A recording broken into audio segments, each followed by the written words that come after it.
What if the most powerful force in the entire universe wasn't somewhere out in the stars, but, well, right between your ears? Today, we're diving into a source that makes a pretty radical claim that your thoughts aren't just little fleeting ideas. Nope. They're a tangible energy, a creative force that is literally, moment by moment, shaping your world. So, this question right here, this is pretty much the heart of our entire exploration today. The source we're looking at argues that the answer is a big, resounding yes. That little inner monologue you've got going on isn't just background noise. It's the single most powerful, creative, and destructive force you will ever get your hands on. The core concept here is something our source calls thought energy.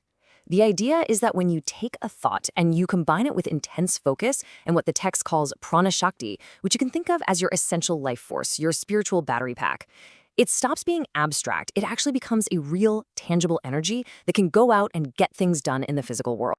And this slide just lays it out perfectly, doesn't it? On the left, you've got the scattered mind. Your thoughts are like drifting leaves in the wind, kind of weak, not really going anywhere. But on the right, you have the focused mind. Your thoughts become like a laser beam, concentrated, powerful, and capable of creating some serious change. According to this source, that is the fundamental difference between an average person and someone who, builds empires or creates timeless masterpieces. Okay, I know this all sounds a little abstract, but the source grounds this whole theory in a really powerful, real-world story. It's a case of healing so dramatic, it seriously challenges everything we think we know about what the mind can do to the body. This is the story of a woman named Anna. And her case was actually documented by Dr. Viktor Frankl, a pretty famous psychoanalyst and Holocaust survivor who spent his entire life studying the power of meeting. Anna's story would become this central pillar for the argument that our minds have the power to heal us. And listen, Anna's situation was just dire. We're talking terminal cancer, a paralyzed arm, constant, excruciating pain. Her doctors had completely given up on her. I mean, for all intents and purposes, her life was over. And right here, this is the crucial link between the mind and the body. The source points to Dr. Frankl's key observation. When a person feels their life has no meaning, their physical health will just collapse. This was Anna. She wasn't just physically sick. She was spiritually and mentally defeated. But then, everything changed, a turning point. She was introduced to something called autosuggestion, which is basically a practice of focused, positive thought. And she began this rigorous daily regimen. Now, this wasn't just wishful thinking, okay? She systematically, day in and day out, cultivated the unwavering belief that she would recover, directing every single ounce of her mental energy toward one outcome, healing. So after a year of this intense mental work, the results were just staggering. Her doctors were absolutely stunned. Tests confirmed what should have been impossible. The cancer was gone. The paralysis had vanished. Against all odds, she was completely and totally healthy. The source's conclusion? Her focused mind had literally rebuilt her body from the inside out. Anna's story is incredible, right? It shows the power of a single, focused mind. But what happens when that power is multiplied?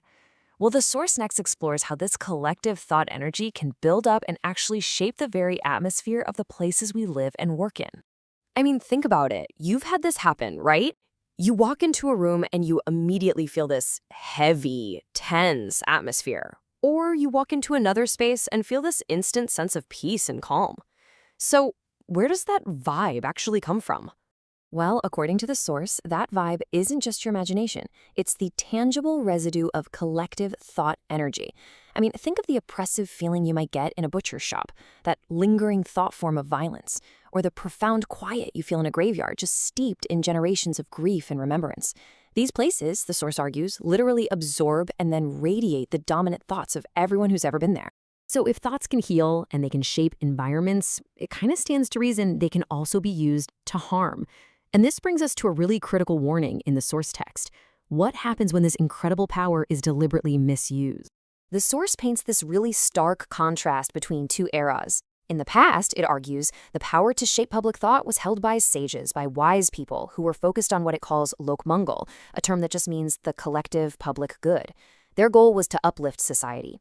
But today, that same power is often in the hands of people driven purely by self-interest. The goal is no longer to uplift, but to agitate our most basic instincts, fear, greed, anger, all to sell a product or an ideology. The source uses this incredibly powerful metaphor for this dangerous new reality, giving the modern tools of mass influence, media, the internet, you name it, to those without wisdom or good intentions is like giving a sword to a monkey. The potential for chaos is just immense, and the results are dangerously unpredictable. Okay, so after that pretty sobering warning, the source brings the focus right back to us, to the individual. It doesn't just want to describe this power, it wants to teach us how we can reclaim it and harness it for ourselves. And the central metaphor for this whole process is the deep diver. I love this. While most people just kind of wander along the shoreline of knowledge, picking up pretty shells and pebbles, the deep diver focuses on one spot. They develop the discipline to go deep, to explore a single subject with everything they've got. And in doing so, they come back with priceless pearls of wisdom and insight. So how do we become these deep divers? Well, the source lays out a path, and it's a path of intense discipline. It all starts with cultivating a genuine, deep interest in something. Then that sharpens into fierce concentration. It means we have to conquer our own negative thought patterns and align our focus with a purpose that's bigger than ourselves. And the ultimate goal? To get to a state of mastery where you control your thoughts instead of letting your thoughts control you. And this all leads us to the conclusion of the source's argument. And honestly, it's a profound one. It's all about the ultimate responsibility that comes with having this hidden power.